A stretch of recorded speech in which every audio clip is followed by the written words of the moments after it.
दोस्तों एक बार फिर से हम आपके लिए SSC selection post phase 13 notification 2025 form fill up apply online process की अपडेट लेके आ चुके हैं। कैसे आप सिलेक्शन पोस्ट फेज 13 के लिए 2423 वैकेंसीज के लिए 10वीं 12वीं डिग्री धारक कैंडिडेट के लिए अपना फॉर्म अप्लाई कर सकते हो। ऑल इंडिया से आप अप्लाई कर सकते हो। मेल फीमेल दोनों कैंडिडेट फॉर्म अप्लाई कर सकते हैं। आवेदन करने का आपके पास सुनहरा और बड़ा अवसर है। आप जल्द से जल्द अपना फॉर्म अप्लाई कर ले, कहीं मौका हाथ से छूट न जाए। लास्ट डेट की अपडेट है, केवल 6 दिन शेष रह गए हैं। आप जल्द से जल्द अपना फॉर्म अप्लाई कर ले, अंतिम समय का वेट न करें, आज ही से आप अपना फॉर्म अप्लाई कर ले। अंतिम समय में कोई भी टेक्निकल प्रॉब्लम या फिर कोई भी टेक्निकल इश्यू हो सकता है, तो आप आज ही से अप्लाई कर ले। अप्लाई करते समय आपको कोई भी ऐसी गलती या फिर मिस्टेक नहीं करनी होगी जिसको करने से आपके एप्लीकेशन फॉर्म आवेदन फॉर्म रिजेक्ट हो सकते हैं। अप्लाई करते समय आपको कुछ महत्वपूर्ण बातों का भी ध्यान रखना होगा, तभी आपके एप्लीकेशन फॉर्म सक्सेसफुली सबमिट किए जाएंगे। अप्लाई करते समय आपको एग्जामिनेशन सेंटर की लिस्ट कैसे चुननी होगी, कैसे आप अपनी एजुकेशनल क्वालिफिकेशन की डिटेल यहाँ पर फिल करोगे, कैसे पर्सनल डिटेल फिल करोगे, कैसे आप अपना पासवर्ड क्रिएट करोगे, एडिशनल डिटेल आप कैसे फिल करोगे, और यहाँ पर डॉक्यूमेंट्स कैसे और कितने केबी में आप अपलोड कर सकते हो, कैसे आप अपना फेस ऑथेंटिकेशन करोगे, कैसे यहाँ पर live photo capture signature upload करोगे, फीस पेमेंट करते हुए रजिस्ट्रेशन से लेकर प्रिंट तक आप कैसे अपना फॉर्म अप्लाई करोगे। तो इस वीडियो में स्टेप बाय स्टेप कंप्लीट जानकारी आपको दी जाएगी। आपको ये वीडियो शुरू से लेकर एंड तक बिना स्किप किए हुए देखनी होगी। इस वीडियो को कंप्लीटली देखने पर ही आपके सभी सवाल और डाउट क्लियर होंगे। तो चलिए दोस्तों, बिना कोई वक्त गंवाए शुरू करते हैं SSC selection post phase 13 form fill up की पूरी जानकारी। फॉर्म भरने से पहले आपको हमारी वेबसाइट IND सरकारी नौकरी के इस पेज पर विजिट करना होगा, जिसका लिंक आपको नीचे description plus first comment box में मिल जाएगा। और हमारे इस पेज पर विजिट करके आप यहां से एसएससी सिलेक्शन पोस्ट फेज 13 का फॉर्म अप्लाई कर सकते हो। स्टाफ सिलेक्शन कमीशन कर्मचारी चयन आयोग एसएससी के अंतर्गत ये बड़ी भर्ती की अपडेट है। सिलेक्शन पोस्ट फेज 13 की नोटिफिकेशन है, इसमें वेरियस पोस्ट निकली हुई है। सभी पोस्ट के लिए 2423 वैकेंसीज है। पोस्ट वाइज वैकेंसीज आप नोटिस से ही चेकआउट कर सकते हो। नोटिफिकेशन के एंड में आपको कंप्लीट वैकेंसीज की इंफॉर्मेशन दे दी गई है। लास्ट डेट अप्लाई ऑनलाइन करने की 23 जून 2023 है। लास्ट डेट की अपडेट है, केवल 6 दिन शेष रह गए हैं। आप जल्द से जल्द अपना फॉर्म अप्लाई कर ले। अंतिम समय में आपको बिना कोई गलती किए अपना फॉर्म सबमिट करना होगा। जी हाँ दोस्तों, आपको अपना फॉर्म किस तरह से रिजेक्ट होने से बचाना होगा, कंप्लीट जानकारी यहाँ पर दी जाएगी। 23 जून तक आपको अपना फॉर्म अप्लाई कर लेना होगा। लेवल 1 से लेवल 7 के अंतर्गत सैलरी है। 10वीं पास मैट्रिक लेवल के लिए, इंटरमीडिएट लेवल के लिए 12वीं पास और ग्रेजुएशन लेवल के लिए डिग्री पास कैंडिडेट अप्लाई कर सकते हैं। 18 से 25, 27, 30 वर्ष आयु सीमा है। जनरल ओबीसी कैटेगरी के लिए 100 रुपये फीस है। SC/ST फीमेल ESM को फीस जमा नहीं करनी होगी। ऑनलाइन या ऑफलाइन मोड से आप फीस पेमेंट कर सकते हो। कंप्यूटर बेस्ड एग्जामिनेशन CBE के आधार पर सिलेक्शन होगा। ऑनलाइन अप्लाई कर सकते हो। ऑल इंडिया से अप्लाई कर सकते हो। ssc.gov.in की ऑफिशियल वेबसाइट है, जिससे आप ऑनलाइन अप्लाई कर सकते हो। इंपोर्टेंट लिंक सेक्शन के अंतर्गत ऑफिशियल नोटिफिकेशन PDF लिंक पर क्लिक करके आप इसकी PDF डाउनलोड कर सकते हो। इसमें आपको इंपोर्टेंट डेट्स दे दी गई है, साथ ही साथ यहाँ पर आपको एलिजिबिलिटी क्राइटेरिया की डिटेल दे दी गई है। एज लिमिट आपको ग्रुप वाइज यहाँ पर दिया गया है, किस कैटेगरी के लिए क्या एज लिमिट है, किस कैटेगरी को कितनी आयु सीमा में यहाँ पर रिलैक्सेशन दी जा रही है, यहाँ पर छूट आपको कितनी एज लिमिट में मिल रही है, वो चेकआउट कर सकते हो। इस PDF को स्क्रॉल डाउन करते हुए आप यहाँ से कंप्लीट इन्फॉर्मेशन चेकआउट कर सकते हो। जैसे कि एग्जामिनेशन सेंटर की लिस्ट, आपको यहाँ पर एग्जाम पैटर्न भी दिया गया, आप एग्जाम पैटर्न रीड आउट कर सकते हो। साथ ही साथ सब्जेक्ट वाइज आपको पूरा सिलेबस भी डिटेल में यहाँ पर प्रोवाइड करा दिया गया है। और इस PDF के एंड में आपको हाउ टू अप्लाई का प्रोसीजर दिखाया गया है कि कैसे आपको स्टेप बाय स्टेप अपना फॉर्म अप्लाई कर लेना होगा। और इसी PDF के एंड में आपको इसकी वैकेंसीज की इंफॉर्मेशन दे दी गई है। यहाँ से आप पोस्ट वाइज, आप department wise, age limit, salary detail, qualification की डिटेल और कैटेगरी वाइज वैकेंसीज की कंप्लीट जानकारी चेकआउट कर सकते हो। जैसे कि यहाँ पर जो कैंटीन अटेंडेंट की पोस्ट है उसके लिए 13 वैकेंसीज है। जूनियर इंजीनियर के लिए भी 10 वैकेंसीज है। इसी तरह यहाँ पर आप सभी कैटेगरी के लिए, सभी पोस्ट के लिए वैकेंसीज की इंफॉर्मेशन चेकआउट कर सकते हो। वेरियस पोस्ट यहाँ पर निकली हुई है, किस पोस्ट के लिए कितनी वैकेंसीज है, क्या क्वालिफिकेशन चाहिए, क्या एज लिमिट है, क्या सैलरी आपको प्रोवाइड की जाएगी, किस डिपार्टमेंट के अंतर्गत आपको यहाँ पर रिक्रूट किया जाएगा, पूरी जानकारी आपको यहाँ पर मिल जाएगी। तो अप्लाई ऑनलाइन करने से पहले आपको नोटिफिकेशन की PDF पूरा पढ़ना अनिवार्य है। इसको पूरा पढ़ने से आपके सभी सवाल और डाउट क्लियर होंगे। पीडीएफ रीड आउट करने के बाद में आपको अप्लाई ऑनलाइन लिंक पर क्लिक करना होगा, तो आपके सामने ऑनलाइन आवेदन करने का ऑफिशियल पोर्टल ओपन हो जाएगा।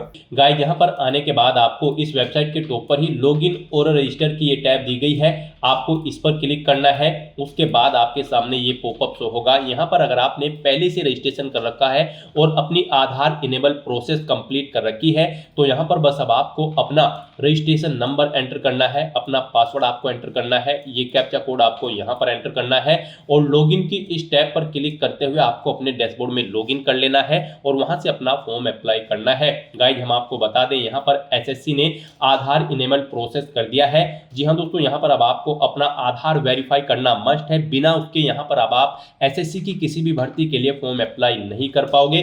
तो अगर आपने अपनी आधार प्रोसेस कंप्लीट कर रखी है तो आप लॉगिन करके फॉर्म अप्लाई कर सकते हो। और अगर आप एसएससी की किसी भी भर्ती के लिए फर्स्ट टाइम अप्लाई करने जा रहे हो या फिर आप नए सिरे से रजिस्ट्रेशन करना चाहते हो, तो यहाँ पर आपको न्यू यूजर रजिस्टर नाउ का ये लिंक दिया गया है। आपको रजिस्टर नाउ के इस लिंक पर क्लिक करना है। उसके बाद आपके सामने यहाँ पर रजिस्ट्रेशन का प्रोसेस स्टार्ट हो जाएगा। यहाँ से आप अपना एसएससी की वेबसाइट पर वन टाइम रजिस्ट्रेशन कर सकते हो। यहाँ पर आने के बाद हम आपको बता दें, आपको 4 स्टेप कंप्लीट करने हैं, आपका ओटीआर कंप्लीट हो जाएगा। सबसे पहले यहाँ पर आपको अपनी पर्सनल डिटेल देनी है, फिर आपको अपना पासवर्ड यहाँ पर क्रिएट करना है, अपनी एडिशनल डिटेल देनी है, उसमें आपको अपनी नेशनैलिटी, एड्रेस और एजुकेशनल क्वालिफिकेशन की डिटेल देनी होगी। फिर यहाँ पर आपको अपनी डिटेल्स को डिक्लेयर करते हुए अपना रजिस्ट्रेशन कंप्लीट कर लेना है। तो इन 4 स्टेप्स को कंप्लीट करते हुए यहाँ पर आपको अपना ओटीआर कंप्लीट करना है। उसके लिए यहाँ पर अब आपको कंटिन्यू की स्टेप पर क्लिक कर देना है। जैसे ही आप स्टेप पर क्लिक करेंगे आपके सामने यहाँ पर रजिस्ट्रेशन का फॉर्म स्टार्ट हो जाएगा। यहाँ पर अब आपको सबसे पहले अपनी पर्सनल डिटेल देनी है। इसमें यहाँ पर सबसे पहले आपको ऑप्शन दिया गया है, क्या आपके पास यहाँ पर आधार कार्ड है। यहाँ पर एसएससी ने अब भर्तियों के लिए आधार कार्ड मस्ट कर दिया गया है। आधार प्रोसेस आपको इनेबल कर लेनी है। तो अगर आपके पास आधार है तो आप यस ऑप्शन सेलेक्ट करेंगे। और गाइस यहाँ पर अगर आपके पास आधार नहीं है उसके लिए भी ऑप्शन है। अगर यहाँ पर आपके पास आधार नहीं है तो आप नो ऑप्शन सेलेक्ट करेंगे। फिर यहाँ पर आपको अपने कुछ डॉक्यूमेंट्स अपलोड करने होंगे, जैसे कि यहाँ पर आपको अपना नेम प्रूफ डॉक्यूमेंट अपलोड करना होगा। उसमें आपको अपना Aadhaar card, voter ID card, PAN card, driving licence, government ID card या फिर गवर्नमेंट सर्विस आइडेंटिटी कार्ड आपको अपलोड करना होगा, या फिर आपका पेंशन कोई डॉक्यूमेंट, पेंशन डॉक्यूमेंट भी आप अपलोड कर सकते हैं।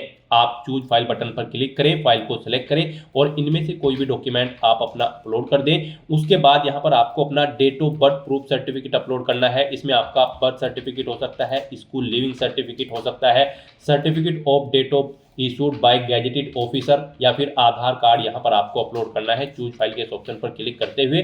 उसके बाद यहाँ पर आपको अपना एड्रेस प्रूफ अपलोड करना होगा।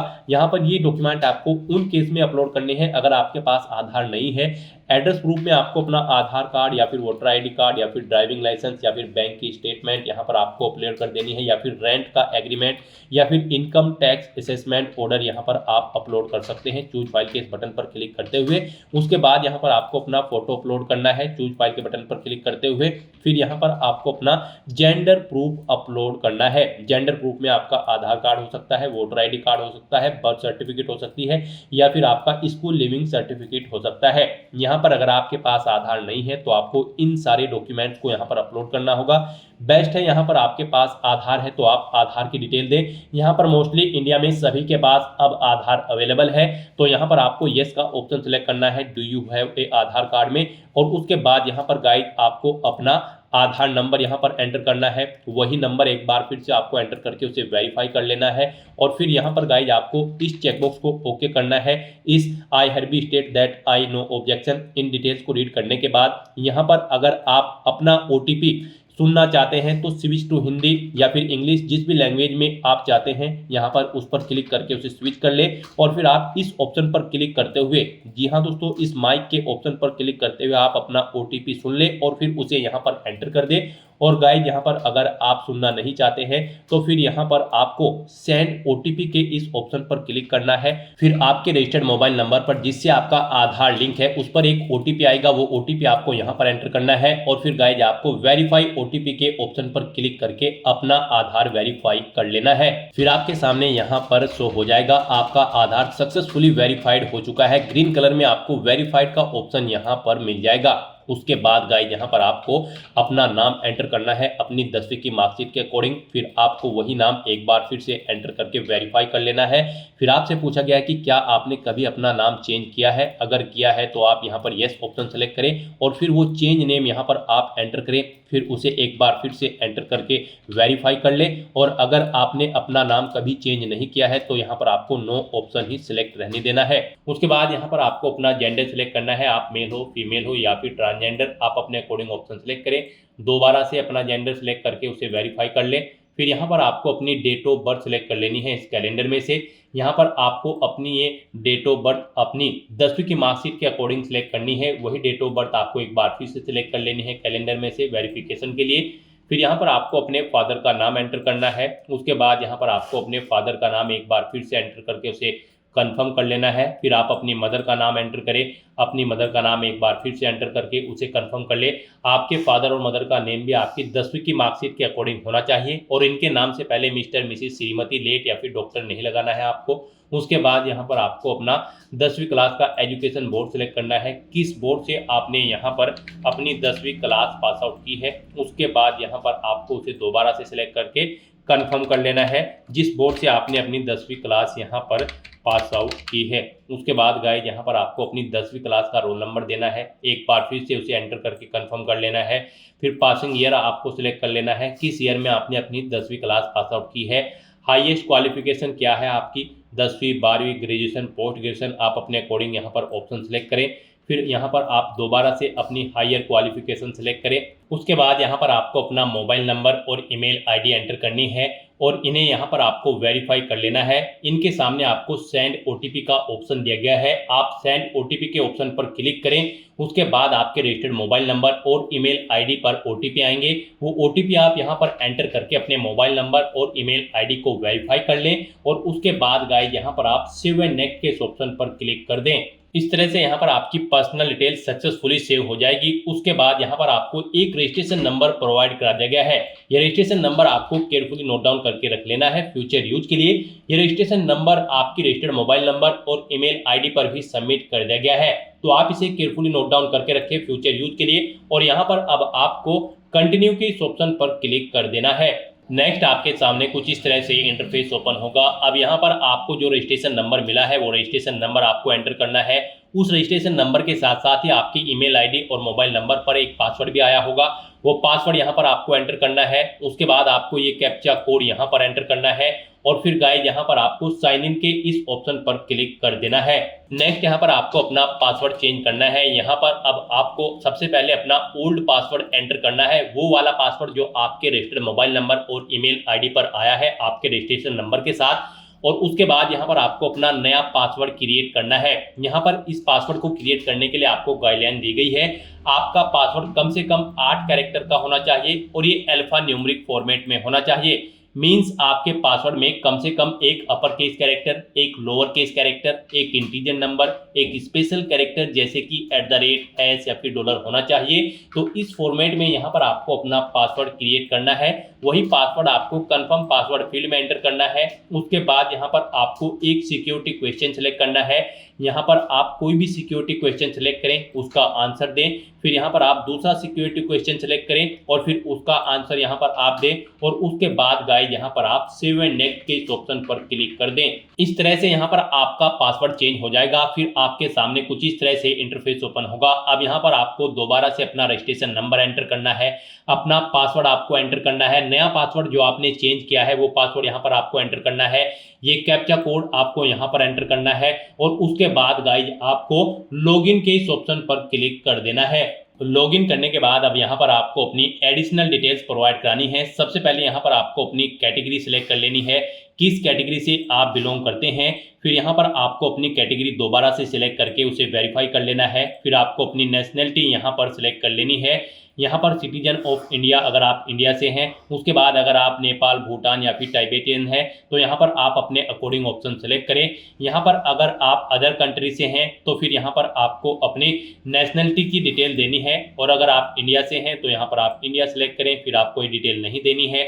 उसके बाद यहाँ पर आपसे पूछा गया है कि क्या आप आपकी बॉडी पर कहीं कोई कट या तिल का निशान है तो उस पैलेस का नाम यहाँ पर आप एंटर करें, नहीं है तो यहाँ पर आप नो मार्क एंटर कर दें। उसके बाद आपसे पूछा गया है कि क्या आप PWBD कैंडिडेट हैं, अगर हैं तो यहाँ पर आप यस ऑप्शन सेलेक्ट करें और फिर अपनी डिसेबिलिटी का टाइप सेलेक्ट करें और फिर यहाँ पर आपको अपना डिसेबिलिटी सर्टिफिकेट नंबर देना होगा अगर आप PWBD कैंडिडेट हैं, और अगर नहीं है तो यहाँ पर आप नो ऑप्शन सेलेक्ट करें, आगे की डिटेल आपको डिसेबल कर दी जाएगी। उसके बाद यहाँ पर आपको अपना परमानेंट एड्रेस एंटर करना है, फिर यहाँ पर आपको अपना परजेंट एड्रेस एंटर करना है, और अगर आपका परजेंट एड्रेस आपके परमानेंट एड्रेस के अकॉर्डिंग सेम है तो यहाँ पर आप यस के इस ऑप्शन पर क्लिक करेंगे, ऑटोमेटिकली आपका परजेंट एड्रेस आपके परमानेंट एड्रेस के अकॉर्डिंग फिल हो जाएगा। उसके बाद यहाँ पर गाइड आपको सेव एंड नेक्स्ट के इस ऑप्शन पर क्लिक कर देना है। आपकी एडिशनल डिटेल सक्सेसफुली सेव करने के बाद आपको डिक्लेरेशन सेक्शन में रिडायरेक्ट कर दिया जाएगा। यहाँ पर आने के बाद आप अपने रजिस्ट्रेशन फॉर्म का प्रीव्यू भी चेकआउट कर सकते हो। आप प्रीव्यू OTR के ऑप्शन पर क्लिक करें और अपने रजिस्ट्रेशन फॉर्म का प्रीव्यू चेकआउट कर लें और उसका प्रिंट आउट भी आप ले सकते हो। और फिर यहाँ पर अब गाइड आपको आई एग्री के चेकबॉक्स को ओके करना है और उसके बाद आपको डिक्लेयर के ऑप्शन पर क्लिक कर देना है। इस तरह से यहाँ पर आपका SSC one time registration successfully complete हो चुका है, आपको आपके डैशबोर्ड में डायरेक्ट कर दिया गया है। गाइस यहाँ पर आपको सिलेक्शन पोस्ट फेज 13 का ये सेक्शन मिल जाएगा, यहाँ पर आप चेकआउट कर सकते हो। आपका फॉर्म 2 जून 2025 से स्टार्ट हुआ है, लास्ट डेट 23 जून 2025 है। यहाँ पर आप फीस पेमेंट की डेट भी चेकआउट कर सकते हो, 24/6/2025 तक आप अपना फीस पेमेंट कर सकते हो। एप्लीकेशन फॉर्म में करेक्शन अगर आप करना चाहोगे तो फिर उसके लिए विंडो ओपन आपकी 28/6/2025 से 30/6/2025 के बीच में होगी, आप करेक्शन भी कर सकते हो। तो यहाँ पर आपको सिलेक्शन पोस्ट पेज 13 के सेक्शन में आने के बाद अप्लाई की इस टैब पर क्लिक करके अपना फॉर्म अप्लाई करना है SSC सिलेक्शन पोस्ट फेज 13 का। तो आप इस पर क्लिक करें अप्लाई की टैब पर। फिर यहाँ पर आपको कुछ जनरल इंस्ट्रक्शंस प्रोवाइड रह गए हैं, आपको इन्हें केयरफुली रीड कर लेना है, पेज को नीचे स्क्रॉल डाउन करना है और उसके बाद यहाँ पर आपको फिल फॉर्म के इस ऑप्शन पर क्लिक कर देना है। नेक्स्ट आपके सामने कुछ इस तरह से इंटरफेस शो होगा, यहाँ पर आपको आपकी पर्सनल डिटेल शो कर दी गई है। ये नॉन एडिटेबल है, आप इसे एडिट नहीं कर सकते हो। ये डिटेल आपके रजिस्ट्रेशन से फैच कर ली गई है। रजिस्ट्रेशन टाइम पे आपने जो अपनी पर्सनल डिटेल प्रोवाइड कराई थी उसे यहाँ पर आपको शो कर दिया गया है। आपको सभी डिटेल्स चेक करनी है, पेज को नीचे स्क्रॉल डाउन करना है और नेक्स्ट के इस ऑप्शन पर क्लिक कर देना है। नेक्स्ट यहाँ पर आपको अपनी एडिशनल इन्फॉर्मेशन देनी है। यहाँ पर आपसे पूछा गया है कि क्या आप EX सर्विसमैन हैं या फिर आर्म फोर्स में आप सर्विस करते हैं, अगर करते हैं तो आप यहाँ पर यस ऑप्शन सेलेक्ट करें और फिर उसकी डिटेल दें, जैसे कि यहाँ पर आपको ज्वाइनिंग डेट देनी होगी आर्म फोर्सेस की, और उसके बाद यहाँ पर अगर आप जॉब छोड़ चुके हैं डिस्चार्ज डेट यहाँ पर आपको देनी होगी, कब आपने जॉब छोड़ी है। लेंथ ऑफ सर्विस आपकी इन डेट के अकॉर्डिंग कैलकुलेट करके आपको शो कर दी जाएगी। और यहाँ पर इस तरह से आपको अपनी डिटेल देनी है। डेट ऑफ ज्वाइनिंग देनी है सिविल पोस्ट की, अगर आप सिविल पोस्ट पर कार्यरत थे, और अगर आप EX सर्विसमैन नहीं है आपको यहाँ पर नो ऑप्शन सेलेक्ट करना है, आगे की डिटेल नहीं देनी है। फिर आपसे पूछा गया कि क्या आप गवर्नमेंट एम्प्लॉय है, सेंट्रल गवर्नमेंट या फिर स्टेट गवर्नमेंट के, अगर है तो यहाँ पर आप यस ऑप्शन सेलेक्ट करें और फिर आप नेम ऑफ द मिनिस्ट्री या फिर डिपार्टमेंट या ऑर्गेनाइजेशन दें जहाँ पर आप कार्यरत थे, और अगर आप गवर्नमेंट एम्प्लॉय नहीं है तो यहाँ पर आपको नो ऑप्शन सेलेक्ट करना है। इस तरह से अपनी एडिशनल इन्फॉर्मेशन प्रोवाइड कराने के बाद फिर आपको यहाँ पर गाइड सेव एंड नेक्स्ट के इस ऑप्शन पर क्लिक कर देना है। नेक्स्ट यहाँ पर आपको अपने एग्जाम सेंटर सेलेक्ट करने हैं। यहाँ पर आपको 3 चॉइसेस दी गई हैं, आप अपनी चॉइस के अकॉर्डिंग यहाँ पर 3 एग्जाम सेंटर सेलेक्ट करें। जिसे आप फर्स्ट नंबर पर प्रेफरेंस देना चाहते हैं उसे यहाँ पर आप फर्स्ट नंबर पर सेलेक्ट करें, जिसे सेकंड और थर्ड पर रखना चाहते हैं उसे यहाँ पर आप सेकंड और थर्ड पर सेलेक्ट कर ले। फिर यहाँ पर आपसे पूछा गया है कि क्या आप person with benchmark disability candidate है और आपकी डिसेबिलिटी 40% से अबव है। यहाँ पर ये ऑप्शन आपके सामने डिसेबल कर दी जाएंगे अगर आपने रजिस्ट्रेशन टाइम पर PWD कैंडिडेट में नो ऑप्शन सेलेक्ट किया होगा। यहाँ पर आपको ये ऑप्शन डिसेबल्ड कर दी जाएंगे, आप इनमें सेलेक्ट नहीं कर पाओगे। और अगर आप बेंचमार्क डिसेबिलिटी कैंडिडेट हैं और आपने रजिस्ट्रेशन टाइम पर यस ऑप्शन सेलेक्ट किया था तो फिर आपके सामने ये ऑप्शन यहाँ पर इनेबल कर दी जाएंगे। फिर यहाँ पर आपसे फिजिकल लिमिटेशन के बारे में पूछा गया है, इसके बारे में आप पारा 9.2 और 9.3 से रीड कर सकते हो, अगर हैं तो आप यस करेंगे और फिर यहाँ पर आप अपना सर्टिफिकेट अपलोड करेंगे फिजिकल लिमिटेशन का, नहीं है तो आप नो ऑप्शन सेलेक्ट करेंगे। उसके बाद यहाँ पर अगर आपको स्क्राइब की जरूरत है, ये भी ऑप्शन आपके सामने इनेबल या डिसेबल होगा। जब आपने यहाँ पर रजिस्ट्रेशन टाइम पर डिटेल दी थी वहां पर आपसे पूछा गया था कि क्या आपको स्क्राइब की जरूरत है, अगर वहां पर आपने नो ऑप्शन सेलेक्ट किया होगा तो यहाँ पर आपको ये ऑप्शन डिसेबल कर दिया जाएगा। येस किया होगा तो फिर यहाँ पर आपको येस ऑप्शन सेलेक्ट करने का ऑप्शन मिल जाएगा। इस तरह से अपने डिटेल यहाँ पर फिल करने के बाद फिर आपको सेव एंड नेक्स्ट के इस ऑप्शन पर क्लिक कर देना है। नेक्स्ट यहाँ पर आपको अपनी पोस्ट की डिटेल प्रोवाइड करनी है। यहाँ पर आपको रीजन सेलेक्ट करना है, जिस रीजन में आप पोस्ट के लिए अप्लाई करना चाहते हैं। उसके बाद यहाँ पर आपको पोस्ट कोड सेलेक्ट करना है, जिस पोस्ट के लिए आप अप्लाई करना चाहते हैं। फिर यहाँ पर आपको आपकी पोस्ट का नाम आपके इस पोस्ट कोड के अकॉर्डिंग शो कर दिया जाएगा। ये पोस्ट कोड और पोस्ट के नाम की डिटेल्स आप ऑफिशियल नोटिफिकेशन में से चेकआउट कर सकते हो। यहाँ पर ऑफिशियल नोटिफिकेशन में आप एनेक्जर 3 में आकर चेकआउट कर सकते हो। यहाँ पर आपको रीजन का नाम दिया गया है, पोस्ट का कैटेगरी नंबर दिया गया है यानी कि पोस्ट कोड, फिर यहाँ पर आपको पोस्ट का नाम दिया गया है। यहाँ पर आपका पोस्ट कोड ये रहेगा, पोस्ट कैटेगरी नंबर, फिर आपको डिपार्टमेंट का नाम दिया गया है, किस डिपार्टमेंट में ये पोस्ट निकली है, आयु सीमा कितनी है वो बता दी गई है, कितनी सैलरी आपको दी जाएगी, क्या यहाँ पर आपकी क्वालिफिकेशन होनी चाहिए इस पोस्ट के लिए, कौन सी कैटेगरी के लिए कितनी नंबर ऑफ वैकेंसीज है, ये पूरी डिटेल यहाँ पर आपको ऑफिशियल नोटिफिकेशन में दे दी गई है। यहाँ से आप पूरी डिटेल चेकआउट करें और उसके अकॉर्डिंग यहाँ पर आप अपना रीजन सेलेक्ट करें और फिर यहाँ पर आप पोस्ट कोड सेलेक्ट करें। उसके अकॉर्डिंग यहाँ पर आपको पोस्ट का नाम शो कर दिया जाएगा। फिर आपको यहाँ पर आपकी क्वालिफिकेशन भी इस पोस्ट के अकॉर्डिंग शो कर दी जाएगी जो रिक्वायर्ड है।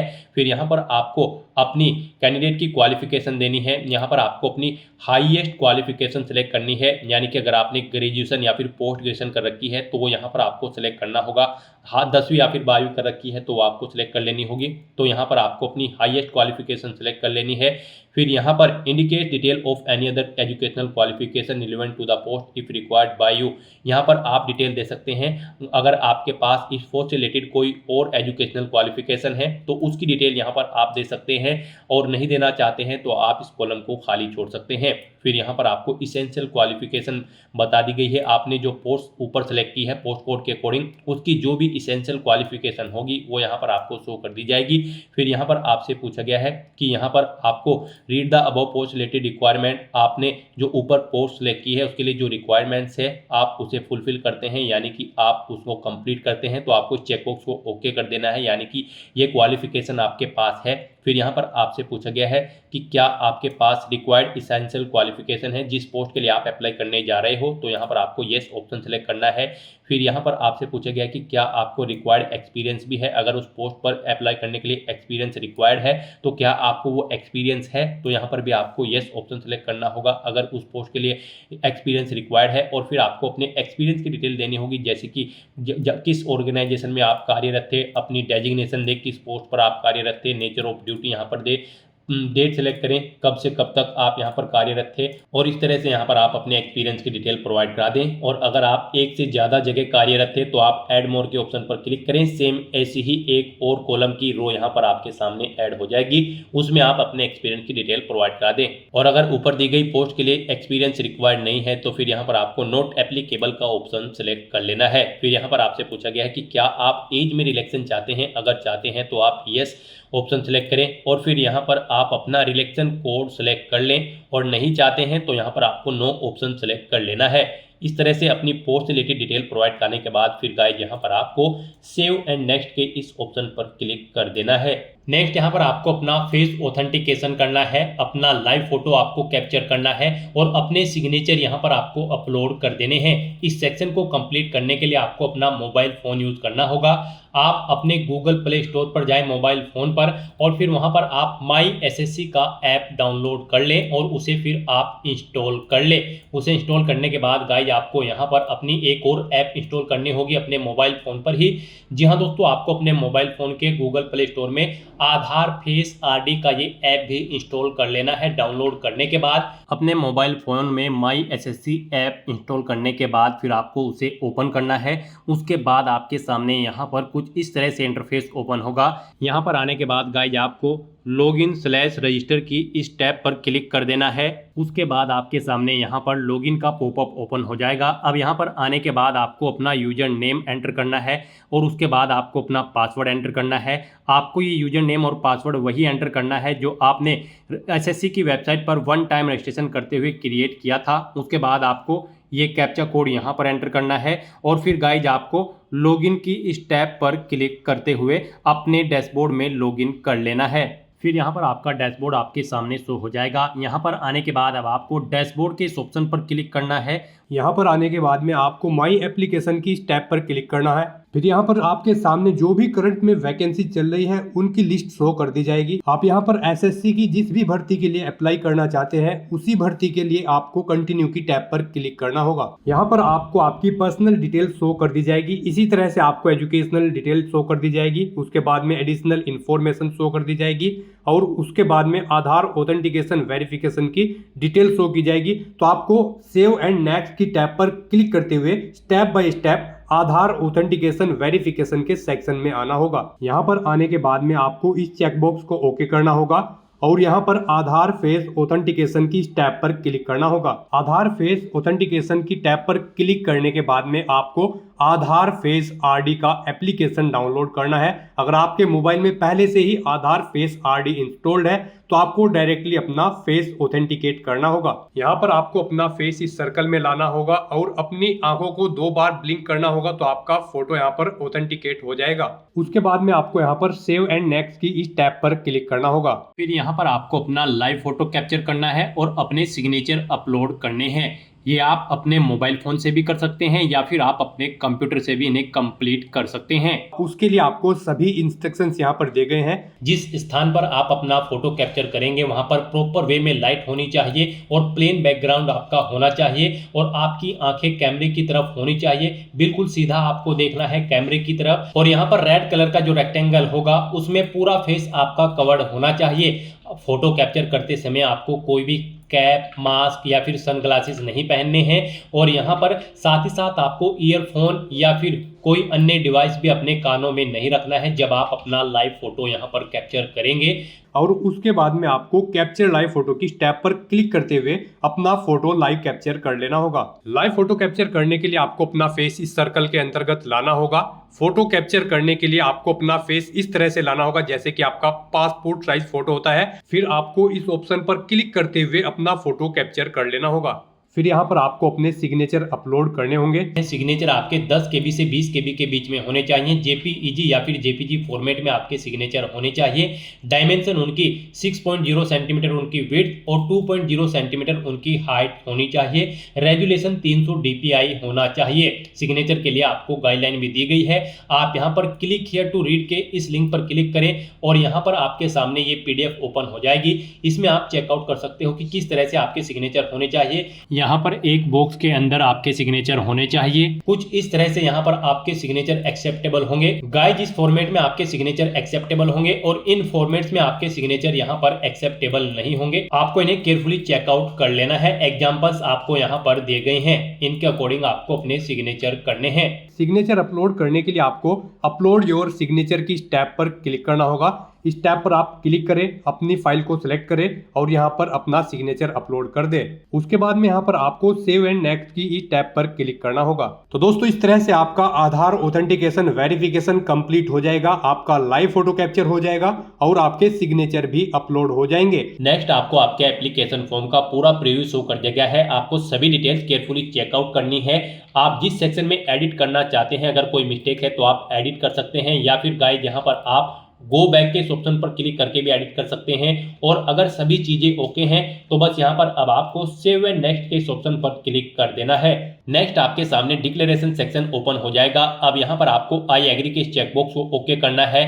ये कैप्चा कोड आपको यहाँ पर एंटर करना है और फिर गाइज आपको सबमिट के इस ऑप्शन पर क्लिक कर देना है। नेक्स्ट आपके सामने कुछ इस तरह से इंटरफेस शो होगा। यहाँ पर आपका एप्लीकेशन फॉर्म सक्सेसफुली सबमिट हो चुका है। आप यहाँ पर मैसेज चेकआउट कर सकते हो। यहाँ पर अब आप प्रिंट एप्लीकेशन के इस ऑप्शन पर क्लिक करके अपने एप्लीकेशन फॉर्म का एक हार्ड कॉपी प्रिंट आउट ले सकते हो, फ्यूचर यूज के लिए, फ्यूचर रेफरेंस के लिए। गाइस, यहाँ पर अगर आप रिजर्व कैटेगरी से बिलोंग करते हैं तो फिर यहाँ पर आपको कोई फीस जमा नहीं करानी है। और अगर आप यहाँ पर जनरल OBC कैंडिडेट है, अनरिजर्व कैटेगरी कैंडिडेट है, तो फिर यहाँ पर आपको 100 रुपये फीस के रूप में जमा जमा कराने होंगे, जो कि आप डेबिट कार्ड, क्रेडिट कार्ड या फिर नेट बैंकिंग के माध्यम से या फिर यूपीआई के माध्यम से जमा करा सकते हो। उसके बाद यहाँ पर आपका फॉर्म सबमिट होगा और फिर आप अपने एप्लीकेशन फॉर्म का प्रिंट आउट ले लेंगे। तो यहाँ पर अब आपका फॉर्म सबमिट हो चुका है। अगर आप रिजर्व कैटेगरी से बिलोंग करते हैं तो अब यहाँ पर आप गो टू डैशबोर्ड के इस टैब पर क्लिक करके अपने डैशबोर्ड में जाकर चेकआउट कर सकते हो कि आपका एप्लीकेशन फॉर्म सक्सेसफुली सबमिट हो चुका है या फिर नहीं। आपको आपके फॉर्म का स्टेटस आपके डैशबोर्ड में शो कर दिया जाएगा। अपने डैशबोर्ड में आकर आप यहाँ पर एप्लीकेशन स्टेटस के इस लिंक पर क्लिक करके अपने एप्लीकेशन फॉर्म का स्टेटस चेकआउट कर सकते हो कि वो सक्सेसफुली सबमिट हो चुका है या फिर नहीं। और यहाँ से भी आप गाइड प्रिंट के इस ऑप्शन पर क्लिक करके अपने एप्लीकेशन फॉर्म का एक हार्ड कॉपी प्रिंट आउट ले सकते हो फ्यूचर यूज के लिए, फ्यूचर रेफरेंस के लिए। तो दोस्तों ऐसे आप एसएससी सिलेक्शन पोस्ट फेज 13 के 2423 खाली पदों को भरने के लिए अपने फॉर्म अप्लाई कर सकते हो बिना कोई मिस्टेक किए हुए। आज की इस वीडियो में बस इतना ही। आई होप ये वीडियो आपको पसंद आई होगी। अगर पसंद आई हो तो इसे लाइक और शेयर करें। चैनल पर नए हो तो इसे सब्सक्राइब कर लें। Thanks for watching.